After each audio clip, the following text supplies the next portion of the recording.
Hi there, everyone. My name is Laura Cortez, and I graduated from the University of Texas at Austin College of Education in 2011. And I actually got my PhD in higher education administration.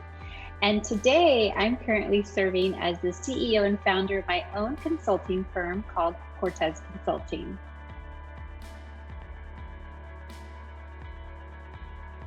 I was teaching business communications with undergraduate students, and it was really a great experience for me because I was able to take what I was learning in my program and speak with students about how to be good leaders in the community. And I think what's been really great about that position and what's taught me since moving on is my passion for educating others and just being able to facilitate learning, which I do in my current job. Even though my public engagement firm is to work in the community, it's all about educating and helping people learn the process.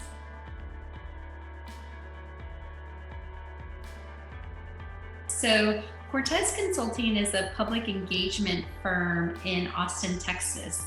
And so we primarily work with municipalities, agencies like engineering firms or public planning firms. And what we do is we go out in the community and ensure that people are engaged in the planning process. So many times there might be a new building coming, or there might be a new swimming pool, which I think has been my most interesting project.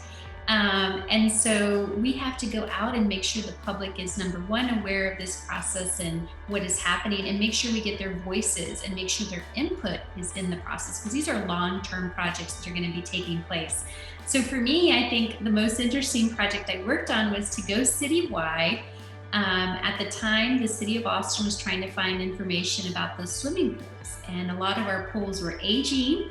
We wanted to know what families wanted to do, what are programs they wanted to keep. So we went to the pools, we tabled at the pools, meet people in the summer, just to get to hear how important these pools are to communities and families, and then thinking about my own experience. So I think for me, one of the most interesting things too is we had to gather that data. And so you never think that going through a PhD program, doing statistics and narratives, getting people's voices, thinking about the forms I had to create. So it was so funny. All of that data collection, qualitative research, all came into play for us.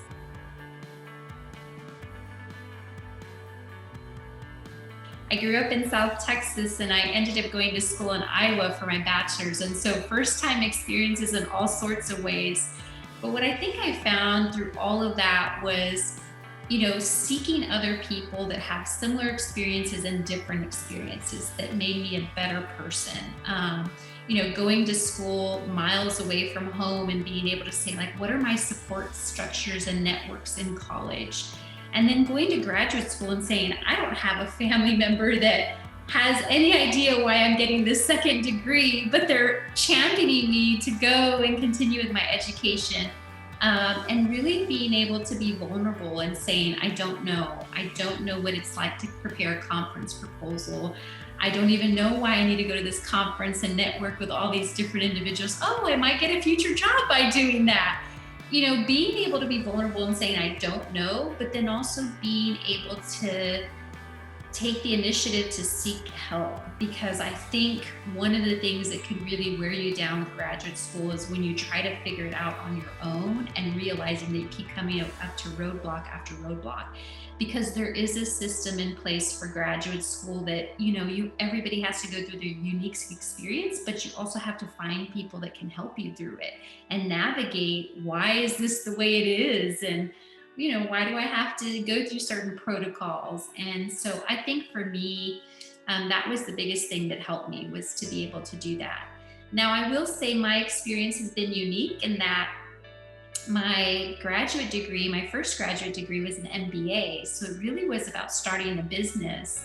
And then later in life, I spent about 14 years in higher education. So I was an administrator, and I went into my doctoral program with a lot of experience and having to shift my brain now that I was being trained as a researcher. And why was it important to take what I was learning behind the scenes working with students and then thinking about, how do I contribute some knowledge to research? How do I write articles and papers about this? And so one of the things I realized I had to really own was that I was really a scholar and practitioner in one. And so when you often hear this scholar practitioner, I never knew how to own it until finally I just had someone say, well, you have this great experience in higher ed and you're researching it. Like, this is a positive. You don't have to fit in one box or the other. And I think as I look at my career, the pinnacle for me was I came back and I did a postdoctoral fellowship because I was searching for what type of long-term job I wanted to do. And I realized that I could combine my business background with my research background and my love for working with people in my new career, which is starting a business and working in the community. And I'm still thinking about writing a book, about community engagement and what I'm learning, and that's still to come. But my message to students would be, be empowered about who you are and what you bring to the table. You don't have to be molded into one specific thing or the other, but rather own all the professional experiences you have to eventually find what you're passionate about. And I can tell you that every day I get up in the morning and I'm passionate about what I do, and I know I'm in the right place.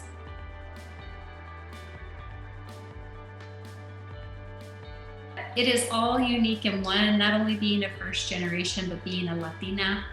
Being a Latina that grew up in the Rio Grande Valley, where everyone that was around me looked like me, spoke my language.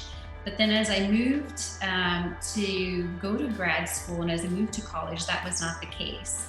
And so I really had to learn to own my Latinidad, which means I had to learn to own that I was a person of diversity, of diverse thought, of diverse culture, something that I embraced and that I still today share with a lot of Latinas around me, that we don't have to conform to a specific way of being, but rather own that we are women of color, or even a Latino, or anyone who identifies as Latinx, that it is something that enriches the workplace. It's something that changes the way we do things in the workplace. And so for me, I've had to learn to own it, be very proud of it, and ensure that I bring something unique that no one else brings to the workspace.